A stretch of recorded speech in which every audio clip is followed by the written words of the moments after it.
அனைவருக்கும் வணக்கம். Welcome to free ICT tutorials Tamil. இந்த வீடியோ சற்று வித்தியாசமானது. காப்போதா சாதாரணதர தகவல் மற்றும் தொடர்பாடல் தொழில்நுட்பவியல் இறுதி பரீட்சை வினாத்தாள் தொடர்பான ஒரு கண்ணோட்டத்தை உள்ளடக்கினதாக உள்ளது. இங்கு தரம் 10 மற்றும் 11 பாட அலகுகள் எப்படியான பங்களிப்பை செய்கின்றன இறுதி பரீட்சையில் என்பது பற்றி தான் பார்க்க போகின்றோம். மற்றும் புள்ளிகள் எவ்வாறு வழங்கப்படுகின்றது, எந்தெந்த அலகுகள் மிக முக்கியமான அலகுகளாக அமைகின்றது என்பது பற்றி பார்க்கலாம். சகல தரங்களுக்கு உரிய ICT பாட வீடியோக்களை நீங்கள் பார்வையிட இந்த சேனலை சப்ஸ்கிரைப் பண்ணி வைப்பதன் மூலம் உடனுக்குடன் வீடியோக்களை பெற்றுக்கொள்ள முடியும். இப்போ வீடியோக்குள்ளே போகலாம். இறுதி பரீட்சை வினாத்தாளானது பகுதி 1 மற்றும் பகுதி 2 ஆகிய இரு பகுதிகளை கொண்டமைந்ததாக உள்ளது. மொத்தமாக 3 மணித்தியாலங்களை கொண்ட பேப்பராக உள்ளது.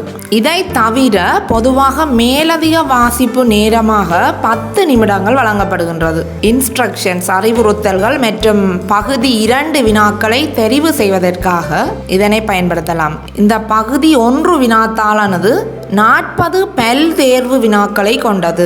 MCQ multiple choice questions. ஒவ்வொரு வினாக்களுக்கும் 4 விடைகள் வழங்கப்பட்டிருக்கும். அவற்றில் மிகச் சரியான அல்லது மிக பொருத்தமான விடையை தெரிவு செய்து உங்களுக்கு வழங்கப்பட்டுள்ள விடைத்தாளில் நீங்கள் தெரிவு செய்த விடையின் இலக்கத்தினை கொண்ட வட்டத்தினுள் புள்ளடியிடுதல் வேண்டும். வினாத்தாள் உங்களுக்கு வழங்கப்பட்டதும் அறிவுறுத்தல்களை கட்டாயமாக முழுமையாக வாசிக்க வேண்டும். அறிவுறுத்தலில் என்ன போடப்பட்டுள்ளதோ அதன்படியே நீங்கள் விடைத்தாளில் குறிப்பிட வேண்டும்.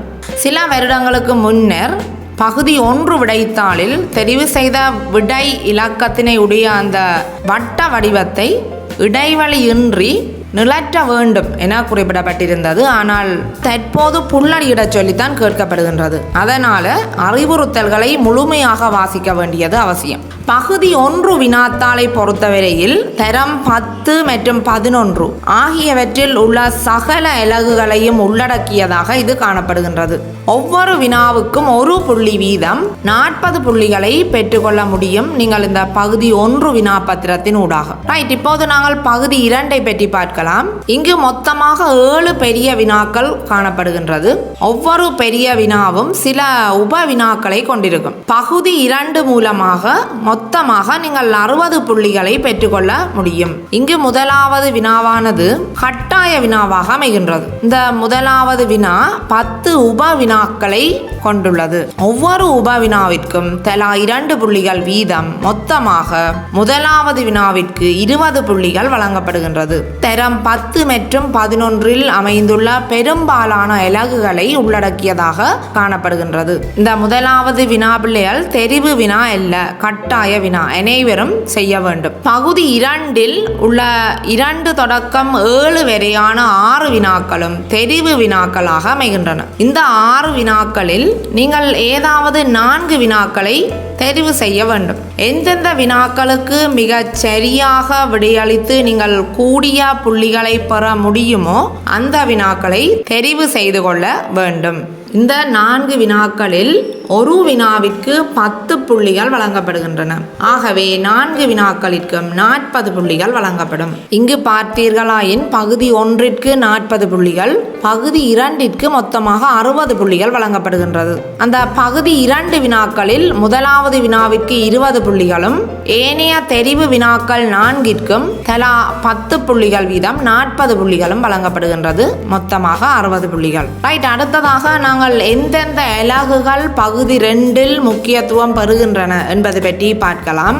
பகுதி 1 மற்றும் பகுதி 2 முதலாவது வினா ஆகியன பெரும்பாலும் தரம் 10, 11 ஆகியவற்றை உள்ளடக்கியதாக காணப்படுகின்றது என ஏற்கனவே குறிப்பிட்டிருந்தேன். ஆனால் வினா 2 தொடக்கம் 7 வரையான இந்த தெரிவு வினாக்கள் 6 வினாக்களிலும் எந்தெந்த அலகுகள் கூடிய முக்கியத்துவம் பெறுகின்றன என்பதனை நாம் ஓரளவு கணித்து கொள்ள முடியும். அந்த வகையில் பார்த்தோமாயின் சில அலகு ரீதியான வினாக்களை நாங்கள் எதிர்பார்க்க முடியும். அந்த வகையில் தரம் 10 2 அலகுகளை குறிப்பிடலாம். அலகு 7 இலத்திரனியல் விரிதாள் ஸ்ப்ரெட்ஷீட் MS Excel.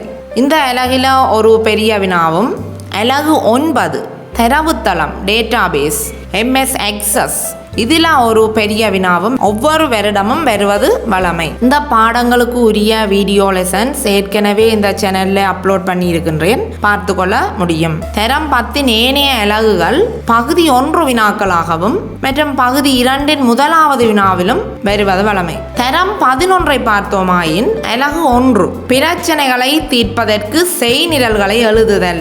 இந்த அலகில் நெறிமுறை அல்கோரிதம் மூலம் பிரச்சனைகளை தீர்த்தலில் பெரும்பாலான வினாக்கள் அமைந்திருக்கும். அலகு 2 இதுவும் ஒரு முக்கியமான ஒரு அலகு, தகவல் முறைமை விருத்தி செயன்முறை. அடுத்ததாக அலகு 5 பல்லூடக தொழில்நுட்பத்தை பயன்படுத்தி எளிய இணையதளங்களை வடிவமைத்தல் HTML.